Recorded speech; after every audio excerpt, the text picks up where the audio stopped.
அஸ்ஸலாமு அலைக்கும் ஃப்ரெண்ட்ஸ். சேமியா பிரியாணி எப்படி செய்யுதுன்னு பார்க்கலாமா? நான் 1/2 கிலோ சேமியா எடுத்திருக்கேன். ஒரு கடாயில் நல்லா சேமியா செவக்க வறுத்து எடுத்துக்கோங்க. ஒரு பொடி சின்ன வெங்காயம் எடுத்துருக்கிறேன். அது மிக்ஸி ஜாரில் ஒரு சுற்றி எடுத்துக்கோங்க.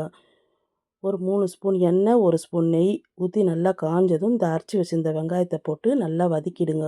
2 தக்காளி பழம், 3 பச்சை மிளகா போட்டு அதையும் நல்லா பச்சை வாசனை போகிற அளவுக்கு வதக்கிட்டு தேவையான அளவு உப்பு போட்டுக்கோங்க. 1 ஸ்பூன் இஞ்சி பூண்டு பேஸ்ட்டு, 1/4 ஸ்பூன் கரம் மசாலா போட்டு அதையும் வதக்கிட்டு, நான் 1/2 கிலோ சிக்கன் எடுத்திருக்கேன். அதையும் போட்டு நல்லா வதக்கி விடுங்க. 1/4 ஸ்பூன் மஞ்சத்தூள், 1/2 ஸ்பூன் மிளகாத்தூள், காஷ்மீரி மிளகாத்தூள் 1/2 ஸ்பூனு, 1 ஸ்பூனு தயிர் போட்டு நல்லா கிளறி விட்டு 1 டம்ளர் தண்ணி ஊற்றிக்கோங்க. ஊற்றி புதினா கொத்தமல்லியும் போட்டு நல்லா கலந்து விட்டுட்டு உப்பு காரம் பார்த்துக்கோங்க.